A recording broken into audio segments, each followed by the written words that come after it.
Pueden pasar. También es un placer tener a nuestra hermana Karina. Gracias por estar aquí con sus hijos y con Joshua. Joshua, it's nice to have you again this beautiful Friday. It's amazing. Mami, me dijiste que anunciar algo. Mañana a las 7 de la tarde, las damas se reúnen aquí. A las 7 de la tarde, las damas, todas las damas, y esto es damas solteras como casadas, separadas, divorciadas, viudas, lo que sea, tristes, señoritas, sí, claro, todas, jóvenes, ancianas, vengan mañana a las 7 de la tarde. Mañana a las 7 de la mañana nos estaremos reuniendo como costumbre para la oración y juntos a guardar el Shabbat. Ya no estamos haciendo judíos ahí. Nos edificamos mucho orando y leyendo después al final un poquito la Biblia. Los jóvenes pueden pasar ya a sus clases. Y estoy tratando de redividir el tiempo porque lo que tengo para ustedes es algo muy importante y yo quisiera tener suficiente tiempo para compartirlo.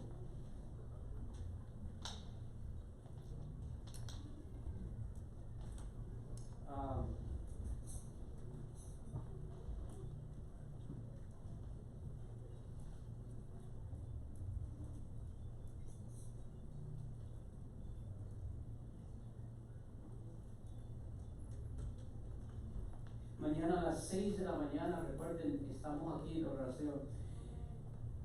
No pude traer mi libro, pero el martes los que estamos en los estudios bíblicos, acuérdense que mandamos a traer 10 libros, ya mandé a traer más porque se fueron como paletas en el verano, paletas de hielo en el verano. Mandamos a traer los libros, es una editorial de Costa Rica junto con una editorial muy importante de Puerto Rico, se unieron para traer este material al habla hispana. Ahí está nuestra hermana Estelita. Hermana Estelita, ¿puede venir aquí para enseñarles este libro? Le doy gracias a Dios por trabajos como este. Entonces, los martes, acuérdense, los que estamos llegando los martes, ¿cuántos se gozan por lo que estamos recibiendo? Y los que no han venido, pregunte y para que mire, estamos aprendiendo esto, nos estamos enfocando en la confesión de Westminster.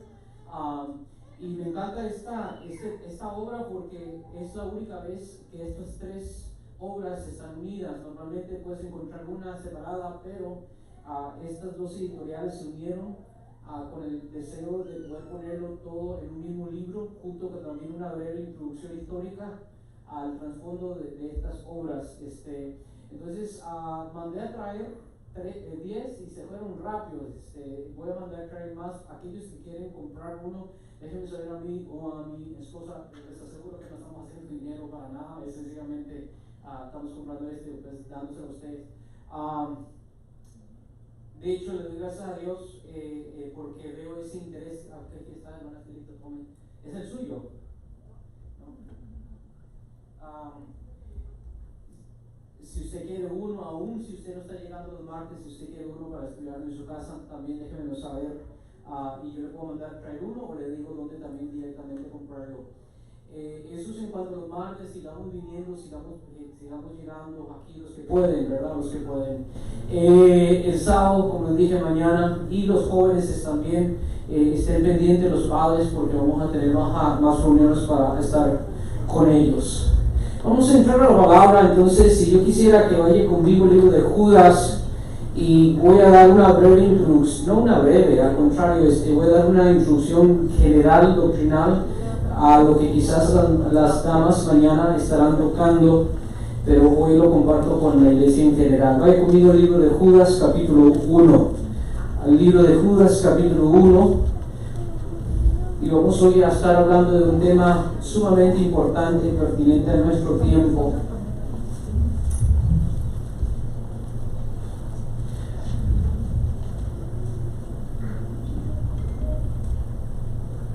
Vaya conmigo el libro de Judas. Quizás al final, yo sé que se quedaron con ganas de cantar más. Estamos acostumbrados a cantar por más de una hora.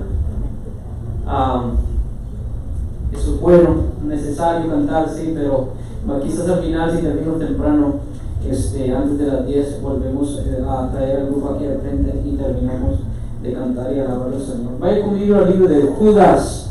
Libro de Judas, yo creo que es el penúltimo, si no me equivoco. Sí, ajá. el penúltimo, sí, es el último libro, solo es un capítulo, ve conmigo, de Judas, libro de Judas, capítulo 1, solo tiene uno, y vamos a leer 3 versículos, vamos a enfocarnos en 3 versículos, del versículo 17 hasta el 19. Es un placer estar aquí. Vamos a hacer una oración, amén. Vamos a pedir al Señor que nos dé el correcto espíritu para recibir de su palabra. Una mente enfocada, una mente completamente despierta a lo que el Señor nos quiere decir esta noche, amén. A la iglesia venga siempre con todos sus sentidos. No venga a la iglesia y diga, oh, mente mía, quédate atrás, porque el Señor solo se lava con las emociones. No, así no se le lava al Señor. Usted más bien quiere venir con la mente clarita. Bien, y parte de esto le van a decir las mujeres, ¿verdad? Y ya le dijeron de no dadas al vino, que también nos dice a nosotros, que es que, ¿por qué no queremos estar mucho al vino? ¿Por qué no queremos borrar? Porque eso atonta la mente. Y para poder acercarnos a Dios y conocer su palabra necesitamos la mente clara, aguda, con todos los sentidos. Entonces, vamos a pedir al Señor que en ese momento nos dé una mente y oídos para oír, amén. No solo queremos escuchar, sino también queremos entender para que así podamos aplicar esta palabra, que esta palabra se nos revele. Oramos. Padre Celestial, es un placer estar en tu casa, en la casa que tú has apartado para que aquí se te alabe semana tras semana.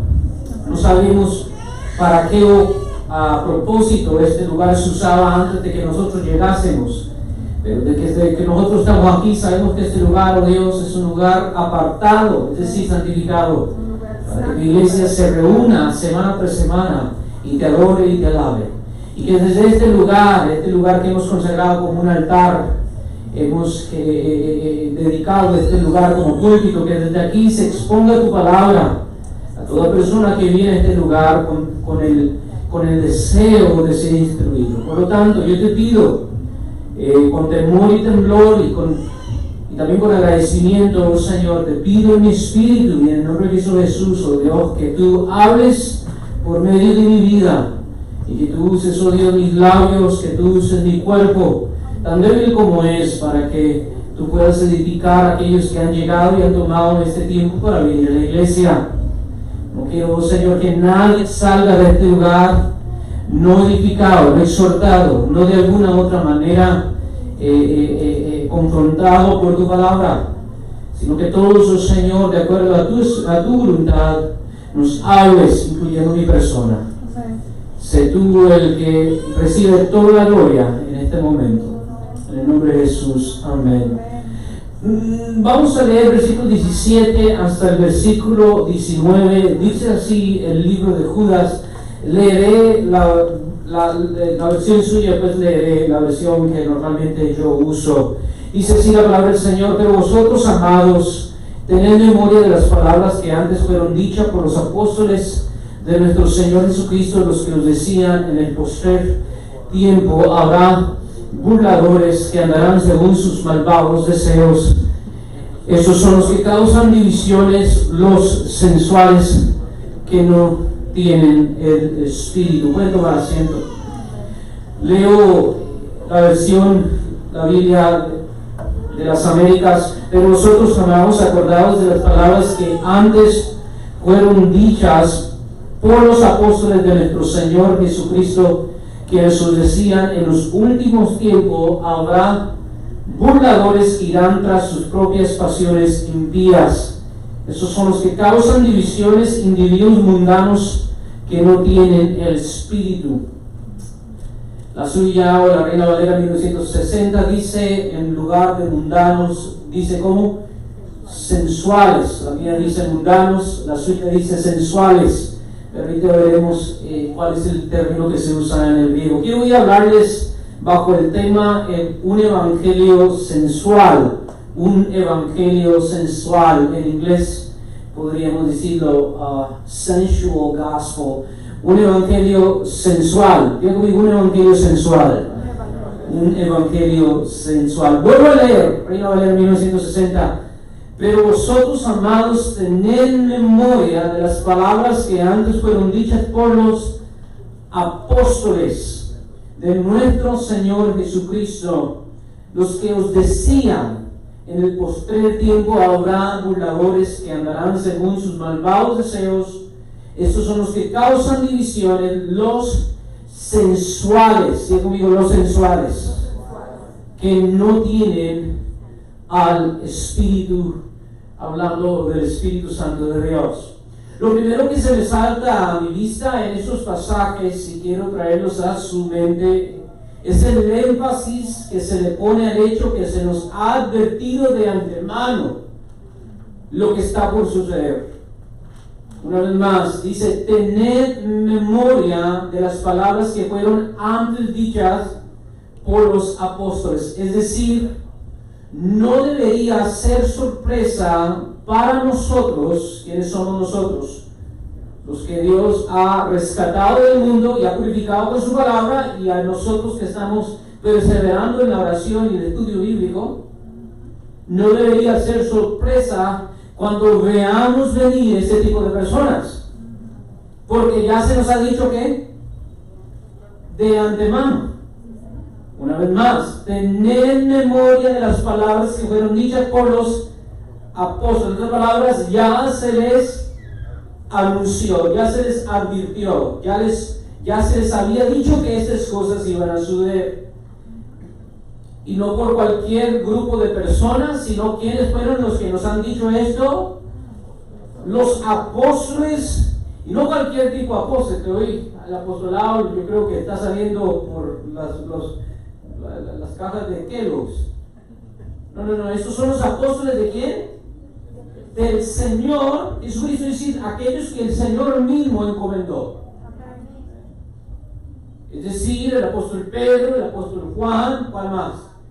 El apóstol Pablo, que como abortivo fue el último, ¿verdad? Es decir, esos apóstoles le dijeron a los primeros cristianos: hey, tengan esto en mente, vendrá un tiempo cuando ¿qué? Vendrá este tipo de personas, los sensuales. Y el Señor, en su soberana voluntad, quiso que por medio del Espíritu Santo inspirase al autor de Judas para que esto se registrase en esta Biblia para todas las generaciones de cristianos. Es decir, estas palabras no solo son para la iglesia primitiva, sino que esta palabra es para hoy y para todos los tiempos hasta que Cristo vuelva. Y lo que Cristo nos está diciendo por medio de su palabra es que, iglesia, ya se les ha dicho, vendrá este tipo de personas, los sensuales que no tienen al Espíritu. Bien importante, la apostasía dentro de la iglesia no debería ser cosa de sorpresa para aquellos estudiados en la palabra y llenos del Espíritu Santo. Por lo contrario, deberíamos estar preparados de antemano para hacerle frente cuando llega. Porque el Señor no nos diría esto de antemano si Él no quisiera que nosotros estuviéramos preparados. Sino que el Señor ya nos lo ha dicho para que cuando llegue, porque ciertamente llega y ha llegado y llegará en toda generación, pero en especial en este último tiempo, para que nosotros la iglesia estemos preparados. Pues ya el Espíritu de antemano nos lo ha dicho. ¿Qué es apostasía? Brevemente, déjenme solo darle una definición. ¿Qué es apostasía? Una salida plenamente consciente o una rebelión contra el mensaje de Cristo, o un rechazo contra una doctrina de Cristo por alguien que se ha identificado como cristiano. En pocas palabras, cuando alguien vuelve atrás, cuando alguien se separa de Cristo. 1 Timoteo capítulo 4 versículo 1 declara de la siguiente manera: pero el Espíritu dice claramente que en los postreros tiempos, nótese que lo dice de nuevo, postreros tiempos, algunos apostatarán de la fe, escuchando a espíritus engañadores y a doctrinas de demonios. Vayan conmigo, léanlo conmigo, vayan conmigo a 1 Timoteo capítulo 4 versículo 1. 1 Timoteo capítulo 4 versículo 1. Y nótese la similitud entre este pasaje Y el pasaje en el cual estamos basándonos para la noche de Judas 1:17. Mira lo que dice 1 Timoteo capítulo 4 versículo 1. Dice, pero el Espíritu, versículo 1. Amén. No sé, tenemos ahí versículo 1. Bueno, síganme con su Biblia. Dice, pero el Espíritu dice claramente, ¿cómo lo dice? Es decir, no está abierto a conjetura, no está abierto a interpretación, sino que el Espíritu quiere dejárselo a la iglesia saber cómo. Claramente, para que la iglesia esté ¿qué? Alerta, advertida con claridad. Dice, el Espíritu dice claramente que en los postreros tiempos, y nótese que esta misma advertencia que se nos dice en Judas, que en los postreros tiempos habrá gente. Dice, en los postreros tiempos algunos apostatarán. Ahí está la palabra que viene de apostasía. Digo conmigo, apostasía. Y ya les dije que es apostasía. ¿Qué es apostasía? Una salida plenamente consciente o una rebelión contra el mensaje de Cristo. Apostatarán de la fe, escuchando a espíritus engañadores y a doctrinas de demonios. El griego para apostatarán quiere decir retirarse de, separarse de, alejarse de. Es decir, que cuando una persona comete apostasía, cuando una persona apostata, ¿lo diría bien? ¿Bien? ¿Lo dije bien? ¿Lo concluí bien? Cuando una persona apostata, comete apostasía, se está retirando de ¿quién? Cristo.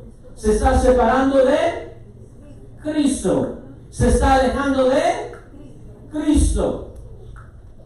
Eso es lo que implica apostatar, alejarse, retirarse, separarse de aquello que se había dicho que uno está allí. Es decir, yo era cristiano, yo me llamaba cristiano, yo decía que yo seguía a Jesús, Cristo era mi Señor, pero ahora apostato, es decir, abrazo algo conscientemente que me hace enemigo de Cristo. Porque ya sea lo estoy negando a Él directamente o estoy negando algo que Él claramente nos enseñó. Eso es apostatar de la fe.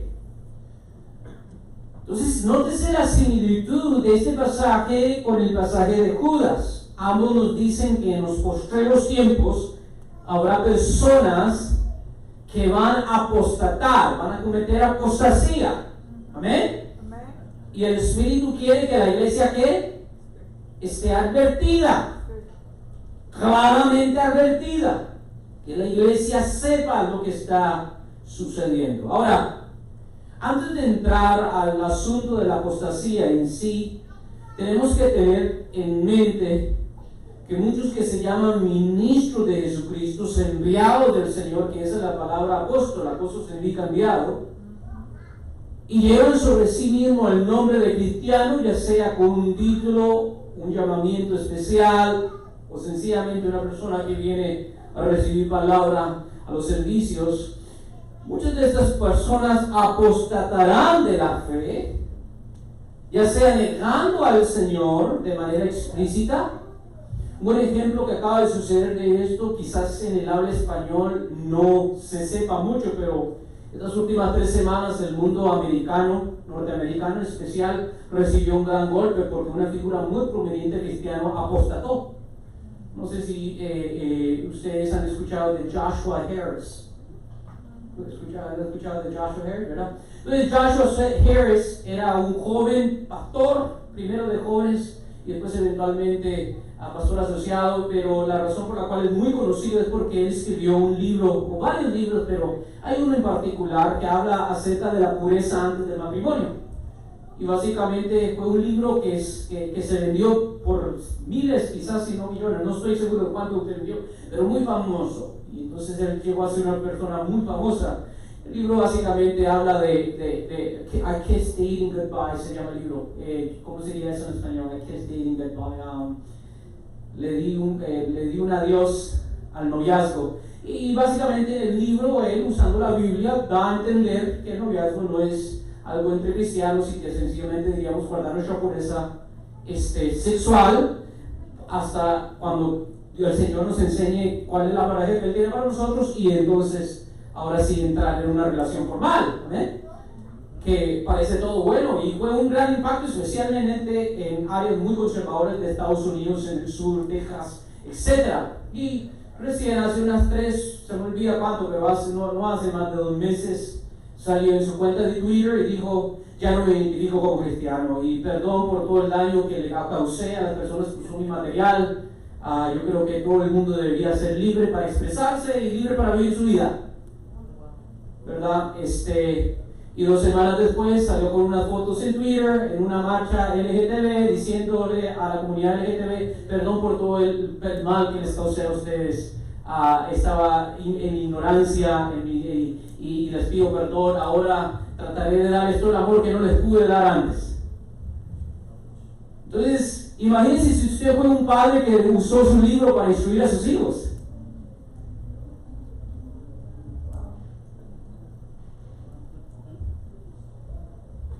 Imagínense usted usó su material para decirle a su hijo: papi, hija mía, guárdate porque mira, y todo esto. Y ahora se dice, todo el mundo lo sabe, de que abiertamente se declaró, y no lo estoy inventando, ya no me considero cristiano. Ese es uno. Entonces, ¿él qué hizo? Apostató, ¿verdad? Por mucho tiempo él se identificaba como cristiano, como un seguidor de Jesús, y predicaba, según lo que se entiende, la palabra del Señor, pero llegó un momento donde él explícitamente apostató y dijo: ya no soy cristiano, niego el señorío de Cristo. Y muchos ministros habrán como él que llegarán a apostatar, y lo ha habido y lo seguirá viendo. O quizás apostatarán otros de otra manera, que la manera de Joshua Harris, que aunque shocking, ¿cómo se dice shocking en español? Chocante, en cierta manera, yo preferiría que los apóstatas apostataran de esa manera. En mi caso, yo prefiero que los que van a apostatar revelen sus cartas, digan: yo no quiero ser cristiano, perfecto, gloria a Dios, ya así no me tengo que preocupar. Pero también hay otra manera que uno puede apostatar, y eso es que oponiéndose a la sana doctrina de Cristo. Y seguir usando el nombre de cristiano, seguir usando el título de que yo soy discípulo y yo sigo a Cristo, pero en una doctrina fundamental que Cristo y sus apóstoles han enseñado, ir en contra de ello. Eso también es apostatar. Y esos son los que la Biblia llama o denomina como falsos maestros o falsos profetas. Es decir, no es que han dicho: yo ya no soy cristiano, pero se oponen a Cristo, porque quizás no se oponen a Él en palabra, pero se oponen en práctica, en doctrina. ¿Me están entendiendo? Y para mí esos son mucho más peligrosos, y a la larga hacen mucho más daño al rebaño, mucho más. Y un buen ejemplo de es Marty Sampson, para que mire que el mundo cristiano ahorita está bajo ataque. Pero gloria sea dada al Señor, porque significa que es tiempo para que los valientes se paren. ¿Cuánto dicen el Señor? Marty Sampson es un líder de alabanza de Hillsong. Marty Sampson es uno de los más importantes, una de las figuras más importantes de Hillsong, y él es un pastor también asociado junto con el equipo pastoral general de Brian Houston, del pastor general de la iglesia de Hillsong. ¿Cuántos aquí conocen el ministerio de Hillsong? ¿Verdad? Hillsong es un ministerio sumamente poderoso, ¿no? Varias canciones de ellos nosotros cantamos, un ministerio muy importante. Y Marty Sampson es uno de los líderes más influyentes de ese ministerio, y el que ha escrito muchas de las canciones que han salido de ese ministerio. Y estas últimas semanas salió también, no sé si por Twitter o Facebook, pero salió diciendo: estoy teniendo problemas con mi fe, creo que me estoy volviendo ateo, o creo que me estoy volviendo agnóstico, todavía no sé, ore por mí, pero estoy teniendo problemas. El problema es que lo hizo explícito, ¿verdad? Entonces, La Biblia ya no nos ¿qué? Ya no nos lo advirtió. Vuelvo a repetir, el Espíritu dice ¿cómo? Claramente. Es decir, no debería ser sorpresa para los que estamos estudiando la palabra del Señor. Ahora bien, yo quiero aquí clarificar un punto. Ahora, muchos entonces, especialmente los que están viniendo los martes a recibir estudios con mi persona, muchos entonces me dirán, uy, pastor, entonces significa que los que son escogidos, los que Dios ha escogido para ser los suyos, pueden apostatar y pueden volver atrás y pueden separarse de Cristo y puede ser que aquello que Cristo llama a sí mismo, si no se cuida, se lo lleva al chamuco. Y alguien puede perder su salvación si no la cuida. Tiene que cuidarla porque si no eso le puede pasar a cualquiera. Ahora, quiero ser bien cuidadoso aquí. Ciertamente, como dice el apóstol Pablo en Filipenses 2:12. A ver, vayan conmigo a Filipenses 2:12. Y pónganme mucha atención. A ver, dile que está a tu lado. Dile, dale la atención al pastor. Dile, dale atención. Yo no quiero su sentimiento ahorita. Solo dame tu mente. Yo quiero que usted solo piense y después medite estas cosas a medida que las recibe y en su casa. Ciertamente la palabra del Señor nos dice, a ver, leamos esa última frase. Dice ahí, ocupaos en vuestra salvación, ¿con qué? Con temor y ¿qué? Y temblor. ¿Cómo nos debemos ocupar en nuestra salvación? Con temor y temblor. Amén. Amén. ¿Cuántos aquí tienen una prenda que aman mucho? Tienen valor sentimental. Levanten sus manos. ¿No? A ver. ¿Sí? ¿Cómo se cuida de esa prenda? Con temor y temblor, porque usted no quiere ¿qué? Perderla, obviamente. Entonces, hasta cierto grado, entiendo cuando alguien me dice eso, de que, teniendo cuidado, porque si no, entonces podemos caer. No niego que debe de haber un esfuerzo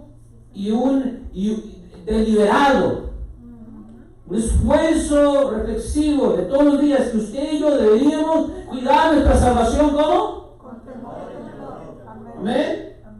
No es una broma, no es cosa no seria. Obviamente estamos hablando de lo más importante de nuestra vida. No obstante, no por este lenguaje y estas frases sacadas fuera de contexto, no podemos negar lo que la Biblia claramente nos enseña. Vaya conmigo ahora a 1 Juan capítulo 2.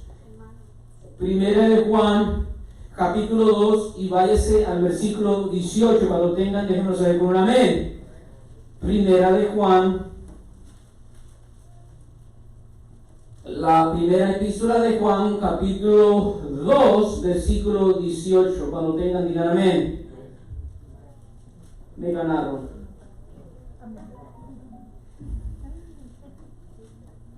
Obviamente, para el Lima, bueno, no soy. ¿Lo tienen? No obstante, no queremos tergiversar la palabra. Miren lo que dice acerca de estas personas que apostatarán. Yes, gracias. Que apostatarán.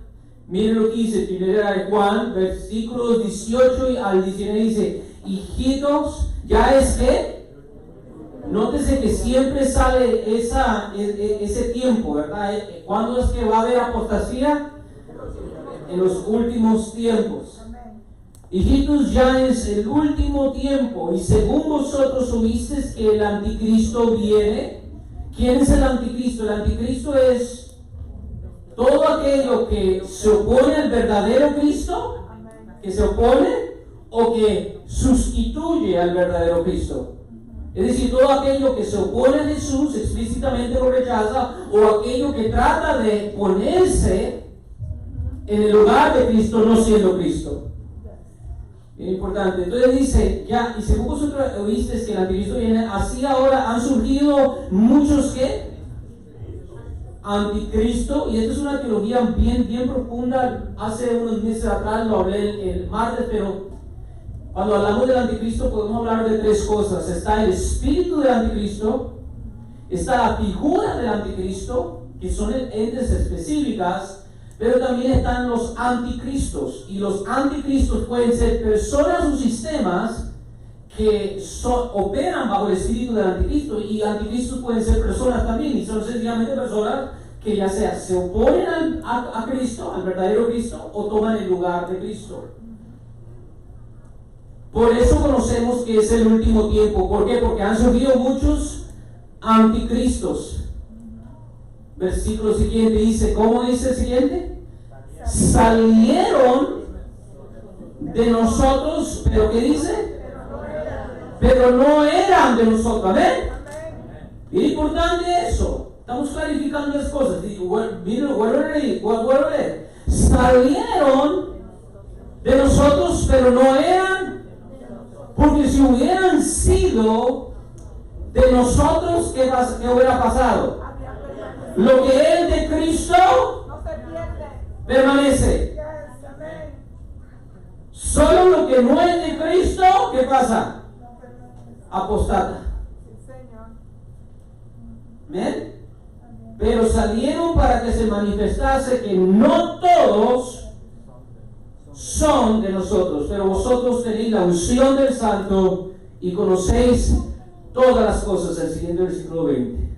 ¿Bien? Entonces esto es bien importante, porque aquí lo que nos dice el apóstol Juan es que para que se manifestase que no todos son de nosotros. ¿Y quiénes son nosotros? La iglesia. ¿Y quién es la iglesia? El cuerpo de personas que Dios, por medio de Cristo, ha escogido. Amén. Desde la eternidad, Dios ha escogido a sus ovejas. Y las ovejas oyen su voz, ¿y qué hacen? Y siguen. Cuando la palabra del Evangelio llega a una nueva población, digamos que la palabra del Evangelio mañana llegue a un lugar rural de la India, y hay ahí 100,000 habitantes, la palabra va a llegar allí, y el llamado se le va a hacer ¿a qué? A todos. Y el evangelista se tiene que preocupar para que el evangelio llegue ¿a qué? A todos, por igual. Pero solo van a responder ¿quién es quién? Solo van a responder los escogidos, las ovejas de mi Padre. Oyen mi voz y ellas me siguen. ¿No dice el Señor? Entonces es importante. Este es el grupo que el Señor en la eternidad, en el consejo divino, ha escogido para revelarse a ellos. Y como dice Jesús mismo en el libro de Juan, mis ovejas están en mis manos y nadie me las arrebata. No obstante, hay un grupo de personas que van a apostatar de la fe. Es decir, van a volver atrás. Amén. Van a estar caminando con nosotros, van a estar en nuestra iglesia por varios meses, quizás hasta años, como también en otros ministerios, y de repente volverán atrás. Ahora, para el inexperto de la palabra va a decir, significa entonces ¿qué? Que se pierde la salvación y ya no hay asegurada. No, lo que les estoy diciendo es que eso pasa para que se revele que no todos los que están aquí sentados son de Cristo. Entonces pregúntale, hey, chequéate.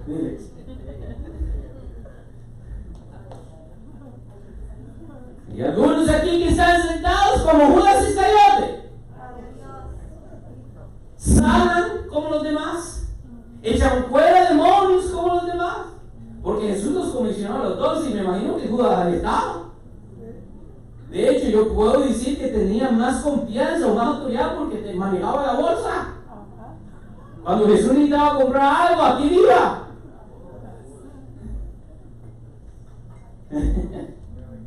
Pero Jesús ya sabía.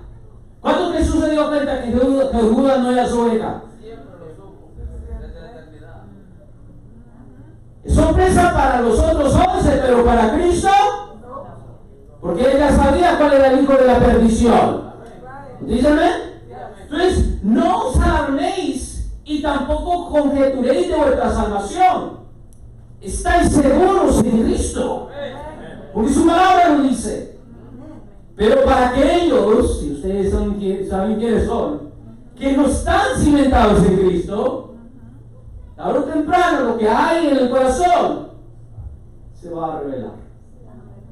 Y en el tiempo de la prueba se va a revelar quiénes son los del Señor y quiénes no son los del Señor. Entonces esto es importantísimo para que nosotros entendamos esto. Así como Judas Iscariote, son vasos de ira. Son vasos de ira. La palabra del Señor dice que nosotros en Cristo Jesús somos vasos de ¿qué? De honra. Amén. ¿Por qué? Porque el Señor nos ha escogido para que ¿qué? Para salvación. Aquellos que dice, conoció, también llamó. Y aquellos que llamó, predestinó. Y aquellos que predestinó, justificó. Y aquellos que justificó, los glorificó. Romanos capítulo 8, versículos 30. Y eso es ni siquiera 2 versículos después, cuando se nos dice en el 28, y aquellos que aman a Dios son las cosas le ayudan para ver. Y después define quiénes son los que aman, porque todo el mundo dice amar a Cristo. Pero lo define bien, aquellos que son llamados de acuerdo a sus propósitos, es decir, decretos eternos. Entonces, confiamos en la soberanía de Dios. Ni una sola oveja del Padre se perderá. Si Jesús tiene que dejar las 99 para ir a buscar a la una, Él lo va a hacer. ¿Cuándo dicen el Señor? Siempre nos ponemos en esa parábola, pensamos que habla de los pastores humanos. Siempre nos creemos, el hombre siempre se quiere glorificar. Nosotros somos David, nosotros somos guerreros, nosotros somos Moisés, ¿verdad?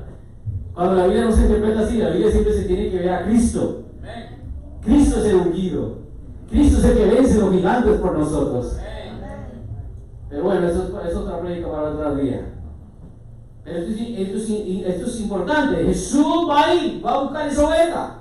Y obviamente va a mandar a sus siervos. Pero yo quiero que ustedes entiendan, si hay un grupo de personas entre la iglesia que van a constatar, y como dijo el Pablo Juan, se manifiesta para que se revele que no todos son de nosotros.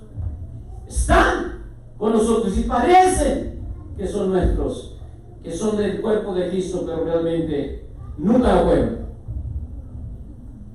Entonces, esto es importante que nosotros entendamos. Son hijos de vasos de ira, hijos de perdición, la Biblia los llama, destinados a destrucción, que por un momento aparentarán ser hermanos en la gracia que nos es común en Cristo, pero a su debida hora se manifestarán por lo que son falsos cristianos, falsos obreros, vasos de condenación. Y uso estas frases porque la Biblia los usa. De hecho, si volvemos a nuestro texto en Judas, vaya conmigo otra vez a Judas capítulo 1, ¿lo tienen? Judas capítulo 1, y si se va unos versículos antes, al versículo 4, miren lo que dice en Judas capítulo 1, versículo 4, ¿lo tienen conmigo? Dice así la Reina Valera: porque algunos hombres han entrado ¿a dónde? A la iglesia, a la comunión de los santos, a la asamblea de escogidos.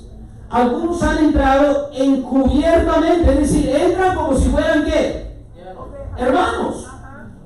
Amén. Dios le bendiga, hermanos, ¿cómo está? ¿Y él cómo te va a responder? Amén, amén. Dios te bendiga, bendecido, en victoria. Entran encubiertamente, pero estos miren lo que dice: los que desde antes, ¿cuándo? Desde antes habían sido ¿qué? Destinados para esta condenación. Es decir, aún antes de que entraron, ya que estaban destinados para condenación. La Biblia de las Américas dice que desde mucho antes estaban marcados para esta condenación. Entonces es importante que ustedes y yo y la iglesia de Cristo entiendan, desde mucho antes, desde mucho antes. No fueron marcados para condenación cuando apostataron, sino que ¿qué? Desde antes. Ahora usted y yo no lo sabemos, porque usted y yo no somos Dios. Y llámese mentiroso el que se dice llamar un Dios. Pero el Señor en su soberanía los conoce. Y desde antes, es decir, ya estaban condenados mucho antes que se manifestaran por lo que era, ya mucho antes de que apostaran. Estoy tratando de ponerlo en el presente. Apostaten. Y por eso es sumamente importante para nosotros. ¿Quiénes somos nosotros? La iglesia, la verdadera iglesia de Cristo. Los que estamos en la vida. ¿Cuántos están en la vida? ¿Cuántos están en la vida? A ver si ustedes me están diciendo un amén con entendimiento. ¿Y quién es la vida? Ok, vamos. Cristo. ¿Cuántos están en Cristo? Es importante para ustedes, para nosotros que estamos en Cristo, que continuamente, con constancia, estemos dedicados a la oración. Tenemos que estar siempre orando. Siempre orando. Orar, dice Pablo, sin cesar, continuamente orando. Y además, acompañar nuestra oración con el estudio correcto de la palabra de Dios, estudiando la palabra correctamente, para así siempre estar firmes en el Señor y listos para que cuando estos hijos de ira se rebelen, nosotros poder hacerle frentes. ¿Por qué? Porque estos son manchas en nuestra comunión. Estas son manchas en nuestra comunidad. Estas son manchas en nuestra congregación. Y algunos dicen, pastor, usted está dando muy fuerte. Bueno, miren lo que dice el versículo 12. ¿Cómo nos llama el versículo 12? Esto dice, ¿estos son qué? Manchas en vuestros ágapes. Estos falsos hermanos son manchas en vuestros ágapes. ¿Qué significa ágapes? Ese era el término que los primeros cristianos le daban a la comunión, a la Santa Cena. Y entonces Jesús dejó un muy importante sacramento, una ordenanza, y eso es de que hay que partir el pan y beber el vino en memoria de ¿qué? De Él. Y todos los días tenemos que hacer esto en la iglesia hasta que ¿qué? Hasta que Él venga anunciando su muerte. Es decir, anunciando al mundo, todavía hay campo para uno más. Vengan, sean parte de la comunión del cuerpo de Cristo. Y nosotros nos comportamos en Él. Pero el Judas nos está diciendo, estos falsos hermanos están en vuestros ágapes, es decir, en vuestras reuniones, y en vuestras asambleas, y en vuestra comunión, y son como ¿qué? Como manchas, como escollos, como basuras. Amén. Como imagínense un vestido hermoso, un vestido de novia, hermoso, blanco, pero ahí debajo del seno derecho hay no sé, un poquito de marinara sauce, ¿cómo se dice eso? De salsa de tomate. Y ahí se mira bien feo, ¿verdad? Y el vestido está muy lindo, pero tiene una ¿qué? Una mancha. ¿Cuántos aquí se casarían con un vestido así? ¿Usted cree que Cristo se casaría con nosotros así? No. ¿Está buscando una novia? ¿Pura y sí? Y estos falsos hermanos son las manchas. ¿Están viendo? Ojalá que ustedes conecten los puntos. Les estoy tirando muchas cosas y todavía llegan más. Dile que te lo va a preparar, denle aliento porque algunos los veo así como que hoy no tomaron café. Yo creo que es porque no descansamos suficiente y no se diría, vamos. Usted debería regocijarse tanto en la palabra como en el canto. Debe hecho más en la palabra. Ahora, son manchas en nuestros ágapes, es decir, mientras están dentro de nuestra compañía como iglesia, pueden estar corrompiendo y pervirtiendo la pureza del Evangelio y de la comunión de los santos. Y si nosotros, ¿quiénes somos nosotros? La iglesia que está en Cristo, los escogidos. Si nosotros no estamos precavidos, si nosotros no estamos preparados, permitiremos que estas manchas de nuestros ágapes hagan mucho daño al rebaño y a nosotros mismos, y muchas veces sin nosotros darnos cuenta. Y por eso es que el Espíritu Santo dice que nos lo advierte ¿cómo? Claramente, para que nosotros estemos conscientes de estas cosas. Porque el problema es que muchos desde el punto que entran a la comunión y apostatan, de repente eso se puede demorar 10, 15 años y en ese intervalo pueden hacer mucho daño en tu vida, en el ministerio, en familias. ¿Aló? Por eso nosotros como iglesia tenemos que estar alerta.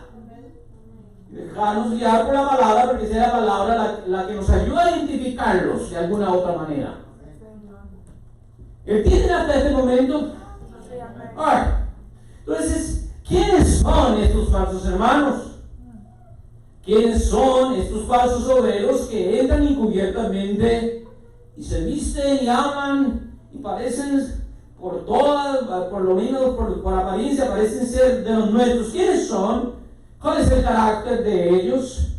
Nótese la descripción. Vaya conmigo al versículo 18 de nuevo del libro de Judas. ¿Lo tienen? Dice, nótese la descripción de este versículo 18 una vez más. Dice, los que os decían, en el postrer tiempo habrá ¿cómo? Burladores que andarán según sus malvados deseos. Y más adelante en el versículo 19 dice, los sensuales que causan división y no tienen el Espíritu Santo. Quiero enfocarme en esa palabra sensual. ¿Qué significa sensual? Muchos pensamos que sensual es sexual, y aunque a veces se usan como sinónimos, no son lo mismo. Sensual abarca sexual, pero no todo el que es sexual es sensual. Es decir, es una categoría, subcategoría sexual de sensual. El griego viene de la palabra psúkikos, que significa animal, natural, o de los sentidos naturales. Digo, los sentidos naturales. Una persona sensual es una persona que se guía por los sentidos y por los sentimientos. Para una persona sensual, a Dios no se le entiende, a Dios se le tiene que experimentar. A Dios se le tiene que experimentar. No. Más bien, entre más lo entiendes, menos lo conoces. Hay que experimentarlo. Permitan, y el martes estuvieron conmigo un buen grupo de ustedes y algunos que no están conmigo ahorita, pero permitan compartirle al resto de la iglesia el suplemento que les di el martes acerca de la elaboración del biólogo R.C. Sproul, acerca de lo que él llama, o de lo que la Biblia llama, un cristiano o una persona sensual. Póngame mucha atención, se los voy a leer. Dice así: un diccionario define sensual a alguien como perteneciente a los sentidos, objetos sensibles, altamente susceptible por los sentidos. El cristiano sensual es el que vive por los sentimientos más que por su entendimiento de la palabra de Dios. Voy a decir eso. El cristiano sensual es el que vive por los sentimientos más que por su entendimiento de la palabra de Dios. El cristiano sensual no puede ser movido al servicio, la oración o el estudio, a no ser que él tenga ganas. Y ya una vez más, identifíquese. Su vida cristiana es solamente tan efectiva como la intensidad de sus sentimientos en el momento. Cuando experimenta la euforia espiritual, es un remolino de actividad diaria. Pero cuando está deprimido, es un incompetente espiritual. Por lo tanto, está siempre buscando nuevas experiencias frescas y la utiliza para determinar la palabra de Dios. Sus sentimientos internos se convierten en la máxima prueba de la verdad. El cristiano sensual no necesita estudiar la palabra de Dios porque él ya conoce la voluntad de Dios a través de lo que él siente. Él no quiere conocer a Dios, quiere experimentarlo. El cristiano sensual iguala la fe de un niño con la ignorancia. Él piensa que cuando la Biblia nos llama a tener la fe de un niño, se refiere a una fe sin contenido, una fe sin entendimiento. Él no sabe que también la Biblia nos dice ser niños en la malicia, pero maduros en el modo de pensar. 1 Corintios 14:20.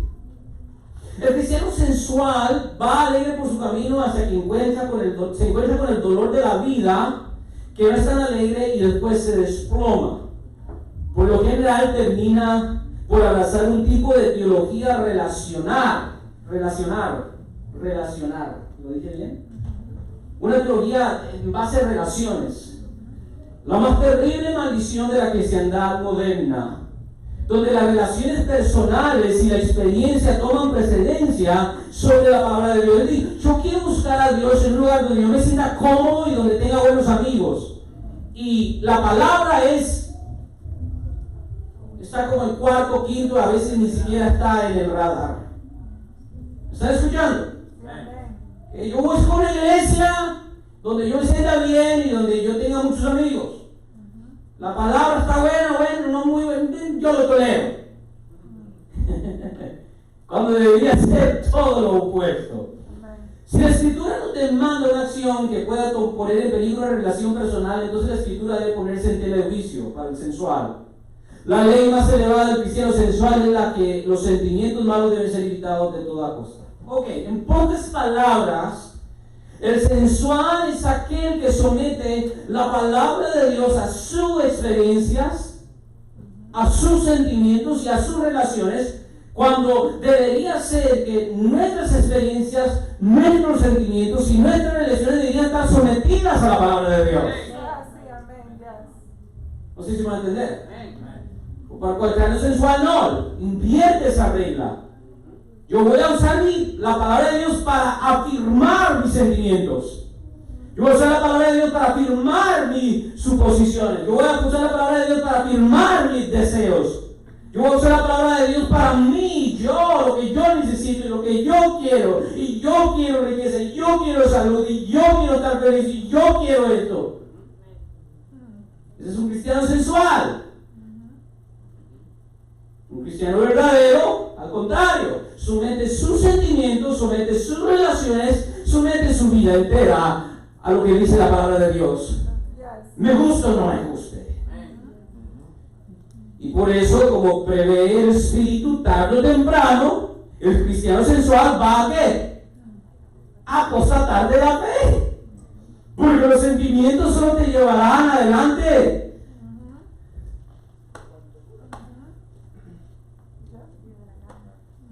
Mientras haya. Y de hecho, por eso es que necesitamos a veces crear todo un show. Y necesitamos agarrar los mejores músicos y los mejores motivadores para que vengan aquí por una hora, te hagan sentir bien de tu autoestima. Y hay que levantar tu autoestima. Y hay que hacerte bien, hacerte sentir bien. Porque si no, ¿qué es lo que va a pasar contigo? Ya no te vemos en la iglesia.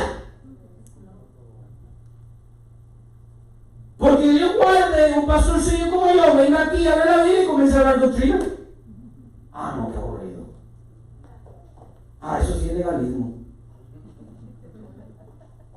Pero mis ovejas oyen mi voz y me siguen. No sé si me van a entender.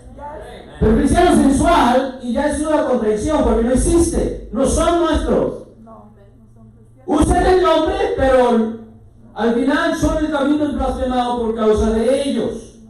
Jesús mismo habló de estos cuando habló de la parábola del sembrador. ¿Se acuerdan que él sembró y parte cayó en el camino, en la piedra, en los espinos y en buena tierra? Él habla en Lucas capítulo 8, versículo 13, dice: los de sobre la piedra son los que, habiendo oído la palabra, la reciben con gozo. Diga conmigo, con gozo. Es decir, cuando reciben el evangelio, al momento la reciben con gozo. Pero estos no tienen raíces. Y las raíces se echan ¿a dónde? En el conocimiento que tenemos de Dios. Como no tienen raíces, dice, creen por algún tiempo y en el tiempo de la prueba se apartan. Y el griego que usa ahí es apostatan. Vuelven atrás, se apartan. Esto es bien importante. El cristiano sexual no tiene raíz, no tiene profundidad en la palabra de Dios. Su vida cristiana es de sentimiento tras sentimiento. Hay que hacerlo sentir bien. No tiene profundidad, y porque no tiene profundidad, si no siente orar, no ora. Si no quiere venir a la iglesia, no viene. Si no quiere estudiar la Biblia, no la lee. ¿Por qué? Porque no es la palabra que lo guía, es sus sentimientos.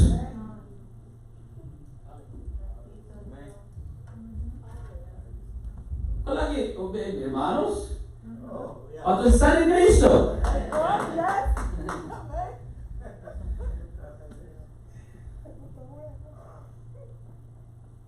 Yo sé que estos tipos de mensajes no llenan la iglesia, yo sé eso, pero llena el cielo. Y al final eso es lo que yo quiero de ustedes. Si la escuchamos, si la entendemos. Nótese, de esta parábola, llegaron a Cristo y a un sentimiento eufórico, recibieron la palabra con gozo, con alegría, pero no fue el convencimiento del Espíritu Santo. No fue la regeneración que produce el Espíritu Santo cuando confronta y te enseña qué tan depravado y pecador eres y que limitas a Cristo. Y por tanto, al venir a la iglesia no les interesa el conocimiento de Cristo, no les interesa los estudios bíblicos. Lo único que buscan es seguir alimentando sus sentimientos y llenando ese cántaro, ¿verdad?, de agua humana, pero eventualmente, como carece raíz, es decir, no tiene firmeza en la palabra de Dios, al venir la prueba y al venir la aflicción, porque a todo aquel que quiere vivir piadosamente en Cristo Jesús, que nos dice la palabra, va a sufrir. Hoy en día hasta eso hay que prometerle a los sinvergüenzas pecadores. Vengan a Cristo y van a ser sanados. Vengan a Cristo y van a tener gracia grande. Vengan a verlo, así hasta Satanás se convierte. Cristo no nos enseñó ese evangelio. Cristo nos dice, el que quiere venir a mí, niéguese a sí mismo, tome su cruz y aguante.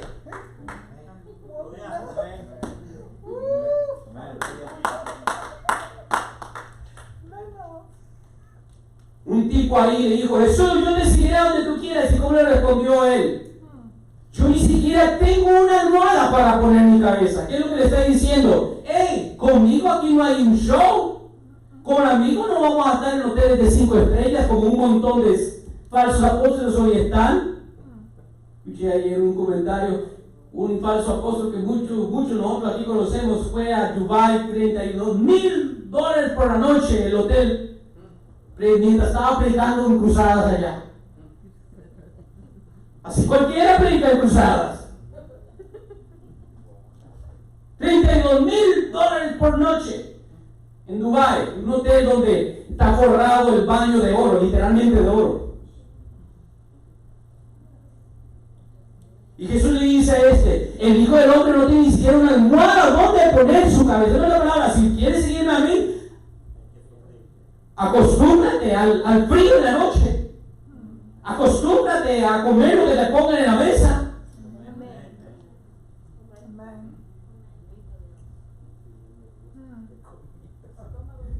No sé si me va a entender.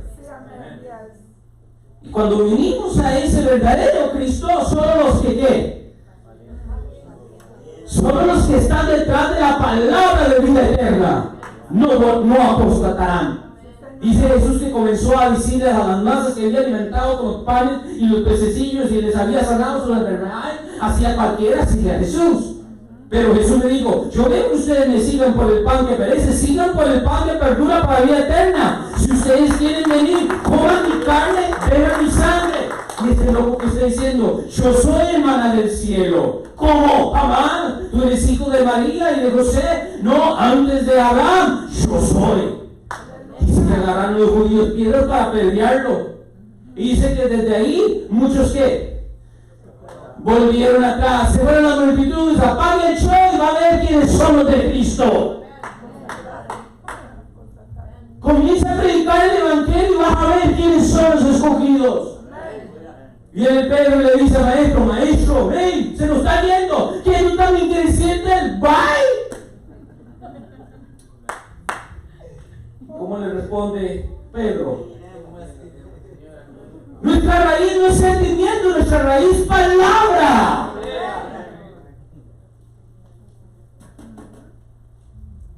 Ojalá, mire hermano, si tan solo ustedes pueden entender esto, no se dejarán engañar por estas manchas de nuestros ágapes, porque eso es lo que son, manchas de nuestros ágapes.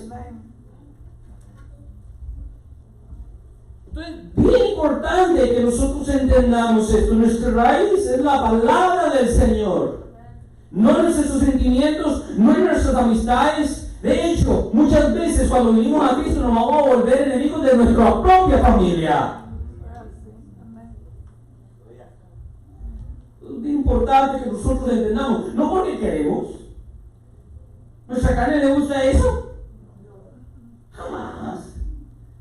Pero nuestro espíritu ha nacido de nuevo y está deseoso, y aunque nuestro, dice como la palabra de Dios, aunque nuestro hombre interior se va desgastando, nuestro hombre interior se va renovando día tras día en el Señor. ¿Cuánto dicen en el Señor? Ya estoy por terminar, y voy a terminar el sermón el domingo, porque ni siquiera hemos hablado de lo que ellos hacen y por qué son tan nefastos. Solo hemos hablado de su carácter y hemos hablado, realmente más hemos hablado de nosotros, de que el Señor nos guarda y nos cuida, y que el Señor a los suyos va a proteger. Estas personas, como carecen raíz, firmeza en la palabra de Dios, al venir la prueba y la aflicción, ya les dije, van a apostatar la fe y van a volver atrás. Nunca fueron de Cristo. Judas Iscariote nunca fue de Cristo. Judas no perdió algo porque nunca lo tuvo. Y nunca realmente fueron de nosotros, es decir, la iglesia, el cuerpo del Señor. Pero ojalá que ustedes entiendan esto, que el Espíritu Santo nos está llamando la atención a nosotros y a todos los cristianos para que nosotros podamos estar previstos de estas cosas. ¿Cuánto dice el Señor? Un punto más, y lo dejo, un punto más puedo darles. Alright. Porque no he hablado de lo que ellos hacen. Por lo menos uno, ok. Hay 5 cosas que ellos hacen, pero hoy solo les voy a hablar de una porque ya no me da tiempo, ya son las 10 y yo sé que ya les he dado mucho y ustedes quieren llegar a la casa para masticarlo, reflexionarlo, orarlo en el Espíritu. Hay cosas mortales que estas personas hacen mientras están en ese intervalo del momento que entran encubiertamente a cuando, como dice Juan, se revelan por lo que realmente son. Y una de esas cosas lo podemos ver en el versículo 4 de este mismo libro de Judas. Vaya conmigo a Judas 4. ¿Lo tienen? Judas 4 dice... Judas 4 dice, vamos a ver, no podemos poner, porque algunos hombres han entrado encubiertamente, los que desde antes habían sido, ya vimos eso, ¿verdad? Son vasos de ira. Ya habían sido desde antes, esa palabra, desde antes destinados es predestinados, han vivido predestinados para esta condenación. Hombres impíos, a ver, aquí está el primer daño nefasto que este tipo de personas hace al cuerpo del Señor. Aquí está esto. Son varias cosas, pero este es el primero. ¿Qué es lo que hace esta gente? Que convierten en libertinaje. La gracia de nuestro Dios. Ya no estamos hablando del carácter de ellos. Sabemos que ellos son impíos, sabemos que son sensuales, sabemos que carecen profundidad de la palabra de Dios, ¿sí o no? Ya vimos eso, ya sabemos que no tienen el espíritu, son personas que se guían por sus sentimientos. Sabemos que ellos están buscando una iglesia no bíblica, ¿no? Ellos están buscando un club social. Ok, perfecto. Pero ahora hablemos de su actividad, de lo que hacen, no de lo que son, sino de lo que hacen. Y lo que nos dice aquí Judas es que lo primero que ellos hacen, y por eso es que son tan peligrosos, dice, convierten en libertinaje la gracia de nuestro Dios. Ven conmigo, por gracia. A ver, digo conmigo, por gracia sois salvos y no por obras. ¿Lo creen o no lo creen? Una vez más, por gracia sois salvos. No por obras, para que nadie sobrevive. Nadie aquí está sentado porque es mejor que alguien que está sentado en el mundo. Si hablamos del mérito, quizás el que está sentado en el mundo merece tu lugar. Es decir, no es por mérito. Amén.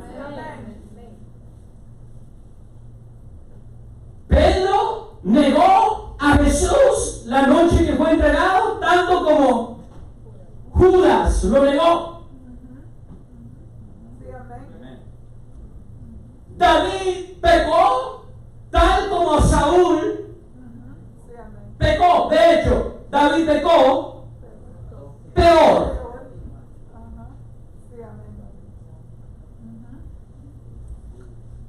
Jacob era más cansero que su hermano Esaú. Pero hermanos, nos dice que Dios dijo, aún antes de que nacieran a Jacob, amé, y Esaú. Tiene que estar a tu lado, baja tu orgullo, dile, baja, mira, yo sé que ese es uno de esos golpes que te dan aquí. Es un golpe casi bajo, que cuando te lo dan, tú te quedas como que tú no estás aquí porque te lo mereces, ni porque eres bueno. Estás aquí por gracia, por su infinita. ¿Cómo dice el Señor? Por medio de la fe. Y esto, no, pero es que está bien. Yo no hice ninguna obra, pero yo creí. Y los demás no creyeron. Por lo menos Dios da un aplauso. Yo creí. De los 100 que les predicaron, de los 10 leprosos, yo volví. Y quizás soy tan leproso como ellos, pero yo creí. Y esto no de vosotros, sino que don de Dios. Tome otro golpe bajo. Ok, por gracia somos salvos. Bendito sea el Señor. No hay nada que yo hice. Es todo Él y todo para Él. Y Él obra su obra de salvación. Si estando en muerte me dio vida, ¿cuánto más ahora en vida me va a perseverar para la resurrección?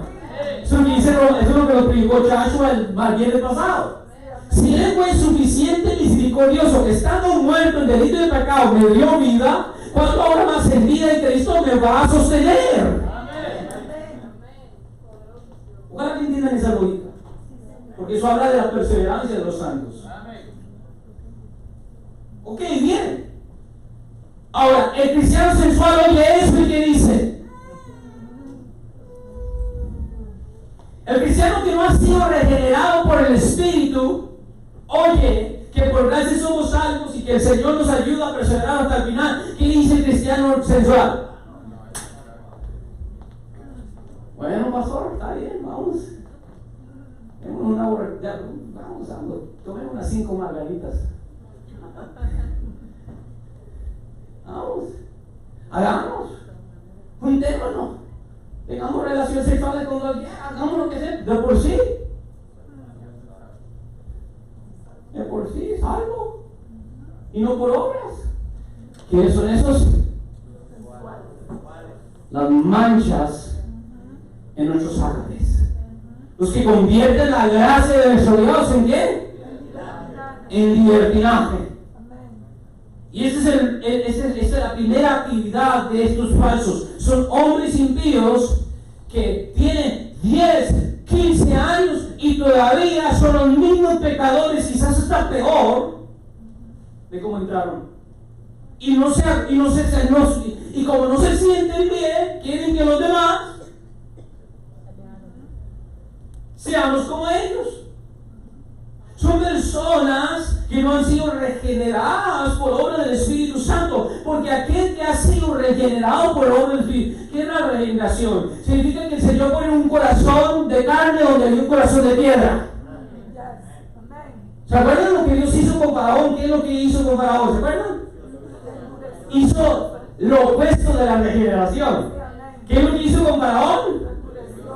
Le puso el corazón más duro para que cuando Moisés le dijera, deja ir a mi pueblo, ¿qué dijera Moisés? Está bien, no entiendo. No, ¿qué dijera? Vamos a ponerle más trabajo. ¿Por qué? Porque Faraón era un vaso de ira. Bueno, la regeneración es lo opuesto. Es la promesa de Jeremías donde dice, y vendrá un tiempo, haré un nuevo pacto con la casa de Israel, y ya no escribiré mi ley en la piedra, sino que lo escribiré ¿a dónde? En vuestros corazones. Y entonces el Espíritu Santo vino a tu vida y te dio un corazón de ¿qué? De carne, para que cuando tú escucharas la palabra del Evangelio, ¿qué harías?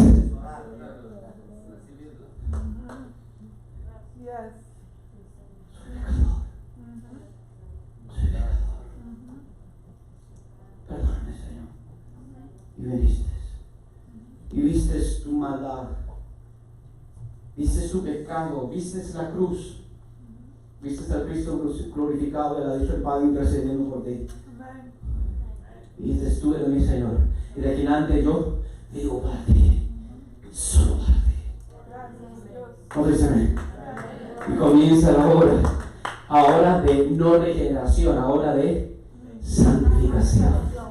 Y Dios comienza a santificar tu vida, a quitar vicios, a quitar malas amistades, a quitar malas actitudes, a quitar ira, a quitar odio, a quitar resentimiento, y pone allí paz, amor, gozo, paciencia. ¿Cuándo dice el Señor? Una persona que viene al Evangelio no por esa puerta, sino que entra por un encuentro, entra porque el predicador lo instigó. Son salteadores, eso lo llama. Y entonces entran, como Jesús dijo, entran, y al inicio entran con ¿qué? Con gozo. Pero después aquí comienzan a codiar a las verdaderas ovejas, porque sus corazones todavía no han sido ¿qué? Regenerados. Ellos todavía aman el pecado. Ellos aman el pecado. Hermanos, hay cristianos sensuales desde el púlpito ministrando que aman el pecado, y así pretenden ser ministros de la gracia de Dios. Please, por favor. Por eso es que la iglesia está como está. No tenemos poder sobre el pecado. El pecado todavía lo domina. Escúchame, si el pecado todavía te domina, tienes 5 o 10 años en el Evangelio, check yourself. Check yourself. No quiero que suene la trompeta, y cuando abras tus ojos, qué raro, yo pensaba que yo era el miembro de la iglesia. Entonces los que no han pasado por la puerta de la regeneración del Espíritu, por la puerta que es Cristo, entrarán y escucharán, por gracia sois salvos y no por obras, y somos libres de la ley. Y ya comienza a decir, ok, desechemos la ley. Ya ni entienden eso. Dios no vino a desechar la ley, Dios vino a cumplirla y a escribirla en nuestros corazones. La ley no se desecha, la ley se cumple. Ni eso hemos entendido. Hoy los cristianos ni eso entienden. No me hables del Antiguo Testamento. Casi como que quieren dividir el Antiguo. Este es otro Dios. El Dios de Sodoma no es el mismo Dios del Nuevo Testamento, es el mismo. Es el mismo. No me hables de juicio, no me hables de ley, no me hables de nada. Háblame de amor. Háblame de amor, no me juzgues. Y comenzamos poco a poco a tergiversar el mensaje de tal manera que ya no se confronta el pecado, ya no se instiga a la iglesia, ya no se le alienta a la iglesia a buscar la santidad. ¿Aló? Del infierno ni hablemos de eso, porque eso no trae nuevos convertidos. Eso no trae, no, igual se nos va a ir ahí los diezmadores. ¿Aló? Entonces, ya no hablamos de esas cosas, sino que hablen del amor, de la tolerancia, de la paz. Ya como que ya parecemos más políticos que pastores.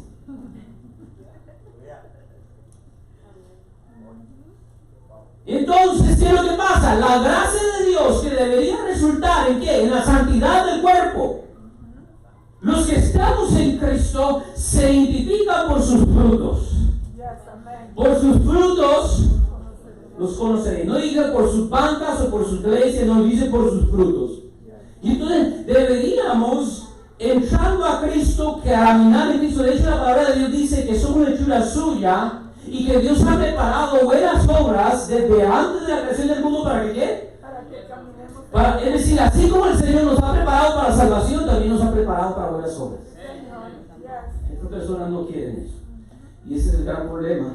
Que comienzan a tergiversar el mensaje, comienzan a tergiversar ese enfoque en la santidad. Y entonces, ¿qué es lo que pasa con la masa? Un poquito de levadura. Un poquito de levadura le he dado toda la masa. Y llega un punto donde la iglesia, en vez de ser un olor agradable y santo para Dios, apesta a adulterio, apesta a fornicación, apesta a pornografía, apesta a mentira, apesta a ira, apesta a pleitos. ¿Por qué? Porque hemos tocado la gracia de Dios en libertinaje. Y eso no es lo que Dios quiere. Dios quiere nuestra santificación. Amén. Dios quiere nuestra santificación. ¿Y qué es lo que nos santifica? Padre, guárdalos en tu palabra. Santifícalos en tu palabra. Tu verdad. Tu palabra es verdad. ¿A dónde es santificado el verdadero cristiano? En la palabra de Dios. Y a medida que crecemos en el conocimiento de Dios, nuestra vida, por obra del Espíritu Santo, ¿va a qué? Cambiando. Aplican al Señor. Pongámonos de pie, hacemos una oración. Ojalá que hayan entendido el mensaje. El domingo continuamos porque hay otras 3, por lo menos, cosas que podemos sustraer de este pasaje en Judas, que nos habla acerca del cristiano sensual. Ojalá se quedara allí el daño que hacen de convertir la gracia en libertinaje, pero no se detienen allí. Pronto terminan hasta en los púlpitos haciendo mercadería de nosotros.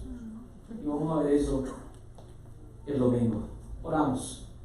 Padre, gracias por este momento, esta noche que nos ha dado la oportunidad de venir y poder escuchar tu palabra, ahondar en ella. Te pido en ese momento, de acuerdo a lo que se expuso y de acuerdo a tu espíritu, que tú llames la atención de tu iglesia, que aquellos que están en ti los afirmes y aquellos que están de afuera, que tú los llames al arrepentimiento. Si una persona, un hombre o una mujer que se siente como que está fuera del camino, está fuera del redil, Padre, hoy es una noche para salvación. Atráelo a ti, porque oh Señor, tú quieres, como dice tu palabra, que todos los hombres vengan a ti. Entonces, si tu palabra ha llegado a sus corazones y hay confrontación, hay una lucha en sus corazones, porque tú los estás llamando. Te pido, Señor, que tú los traigas y al traerlos, que tú los afirmes. Aquellos que estamos adentro, afírmanos en tu palabra para que podamos soportar la prueba y podamos vivir de acuerdo a tu palabra y no de acuerdo a nuestras emociones. Queremos, oh Señor, madurar en Cristo. Queremos, oh Dios, ser perfeccionados por obra de tu Espíritu Santo para que podamos llevar mucho fruto, para poder dominar nuestros cuerpos, para poder dominar nuestras carnes, para que nuestras pasiones no nos dominen a nosotros, sino que nosotros podamos dominar nuestras pasiones. Para que cuando el celo, la ira, la amargura, el enojo quiera apoderarse de nosotros, nosotros por medio de tu palabra y por medio de tu Espíritu podamos dominar nuestro carácter, podamos dominar nuestros corazones y podamos caminar en integridad. Que cuando nuestros ojos se quieran mirar, que cuando nuestras manos quieran tocar lo inmundo, que cuando nuestros cuerpos quieran ir tras el pecado, que nosotros por obra de tu Espíritu Santo podamos, oh Dios, dominar, porque tú nos has dado un espíritu de cobardía, sino que nos has dado un espíritu de dominio propio. De hecho, eso es un fruto del Espíritu, la templanza. Y que a nuestro Señor da mucho fruto para el agrado tuyo, del Padre, y también para la edificación de la iglesia. Para que la iglesia podamos juntos, mutuamente, dedicarnos y motivarnos, provocarnos el uno al otro a la santidad. Así como en el mundo nos provocábamos el uno al otro al pecado, ahora en Cristo provocarnos a las buenas obras, a la oración, al estudio de la palabra. Te damos gracias, oh Dios, por lo que tú estás haciendo, porque sabemos que tu palabra no regresa, como dice el profeta, a ti vacía, sino que hace todo lo que tú la mandas a hacer. En nombre de Jesús, amén. Dios les bendiga, hermanos, pasen una feliz noche. Mañana a las 6 de la mañana, para aquellos que están ansiosos de más oración, más palabras, estaremos aquí a las 6 de la mañana. Entonces, por favor, no se lo pierda. No se lo pierda, porque oramos por 1 hora y media y después tenemos unas muy buenas conversaciones guiadas por el Espíritu y por la palabra.